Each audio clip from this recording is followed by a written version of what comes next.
Hello students, today we are going to start our second chapter, Is Matter Around Us Pure? In last lecture I have given you the introduction about the chapter, what we have to study in this chapter. So today I am starting it in detail.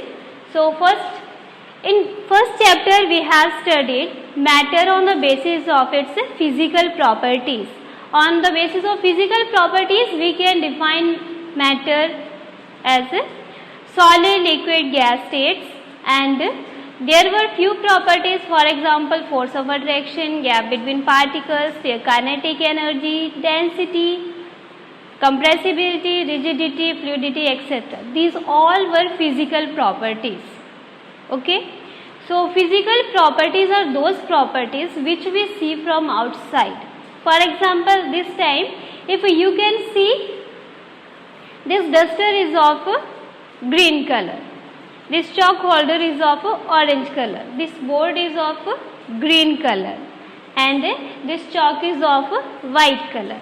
These all are physical properties. We can tell the shape, size, color, etc. all the things. So physical properties are those properties which can be studied without change in composition. Here composition word means from which that thing is made of, internal composition. Okay, so physical properties can be studied without change in composition, and these properties can be volume, color, density. You can also write intermolecular forces, rigidity, etc.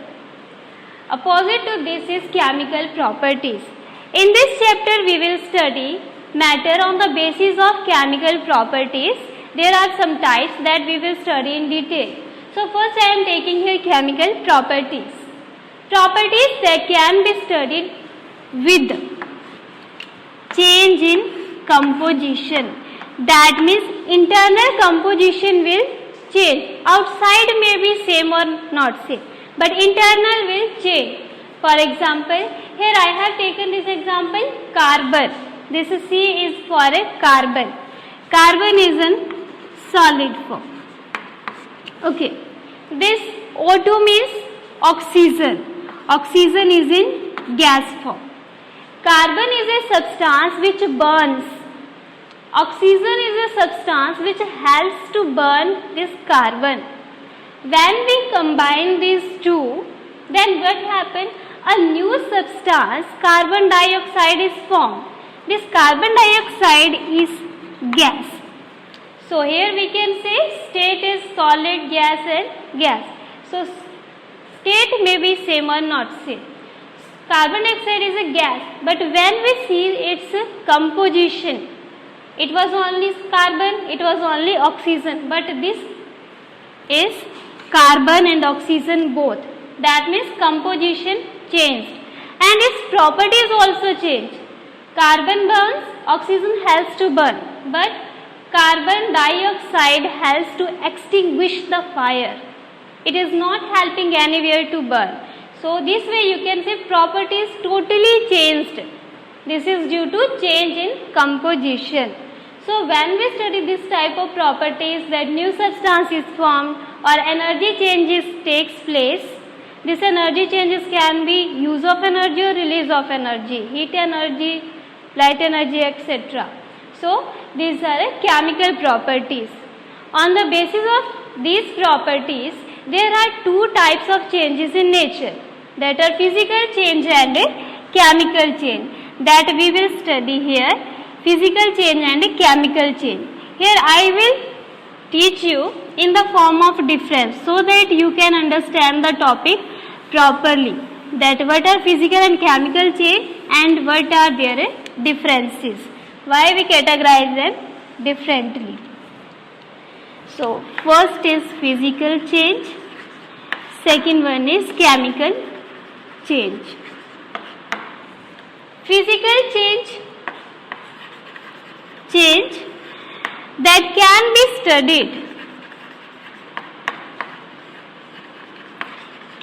studied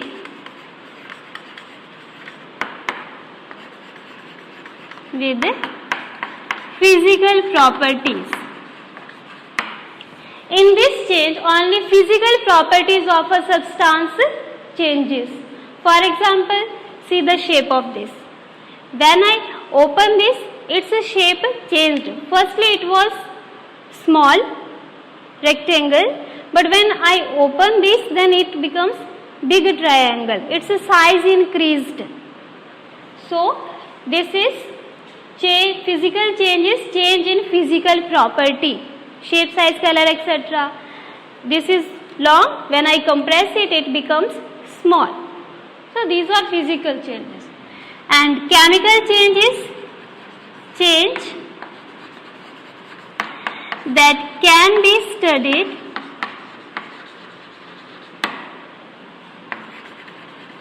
due to change in composition.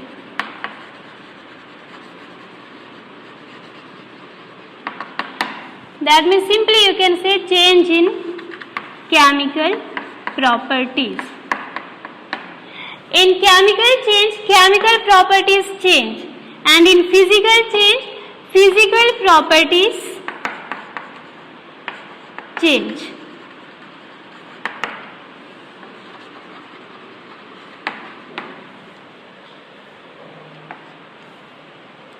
Here, composition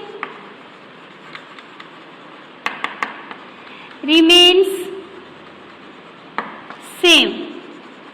Internal composition remains same. Here, composition changed. For example, if I am taking this paper, I am folding this paper, it is physical change. It was made of cellulose. When I make it small, it is again made of cellulose. When I tear this page, it is again made of cellulose. That means internal composition not change, only outside the shape structure change. This is physical change.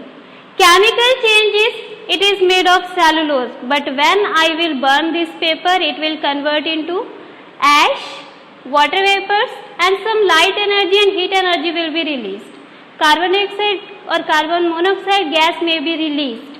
So these new substances are formed, then it will not remain cellulose at all, because new substances are formed. That's why it happens when chemical composition change, internal composition of a substance change. Physical changes are mostly temporary. Temporary means when they get the same, they again changed. So we can also say physical changes are mostly reversible. Convert back. Okay. This is big. I fold it, it becomes small. When I open it, it again becomes big. That means it is reversible. I can change it back. Chemical changes are mostly permanent. When I will burn this paper, I can't convert back into paper because now it is gas, ash, etc. So these are permanent, these cannot be changed, and these are mostly irreversible. Irreversible means I cannot convert it back into its previous position. In this change, no new substances are formed. In physical change. In chemical change, new substances are formed. It may be one, two, or many. So new substance formation is compulsory here. There is no or very little energy changes occur.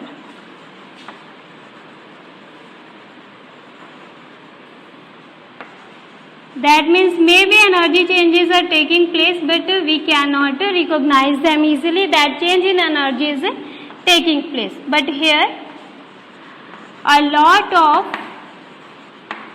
energy is absorbed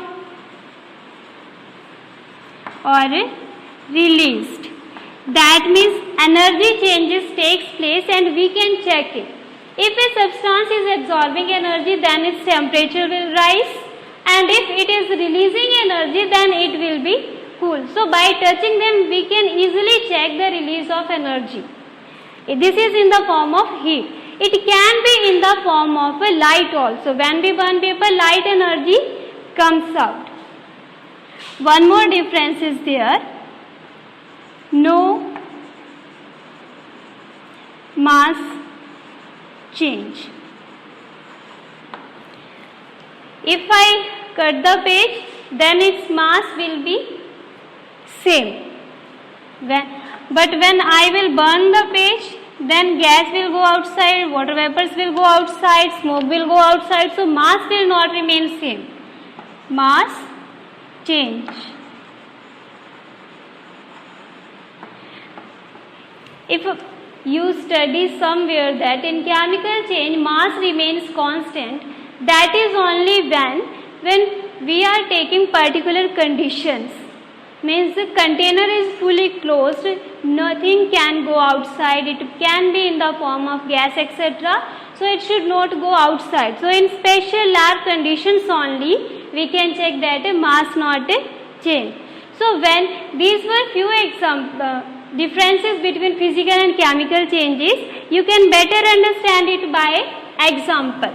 So I will write here few examples so that you can understand it properly. In physical change and chemical change, in daily life you see many examples. Any type of cutting, if you cut paper, you cut wood or anything, all type of cutting, tearing, etc. are physical changes. Cutting of wood, cutting of paper, tearing of cloth, cutting of cloth, or breaking of anything, breaking of a chalk piece, breaking of a container, all are physical changes, they not change. And in chemical, any type of burning, when we burn anything, it is a chemical change. Any type of cooking, it will make new substance, we cannot revert them back. Then respiration process, digestion, internal growth of anything, etc. all are chemical changes. Because in this what happened? New substances are formed, their composition changed, and they are permanent, we cannot make them as previous. For example, in cooking, if you cook your food, you cannot make it raw. Okay. Cutting of food means if we are cutting vegetables, it is same vegetable, same composition. But when we cook it, then we add some spices, salts, etc. in this. They all add its flavor and we cannot make it raw without taste. So these were the important. Okay. So next time I will take few examples based on these changes that we will discuss in detail. Thank you.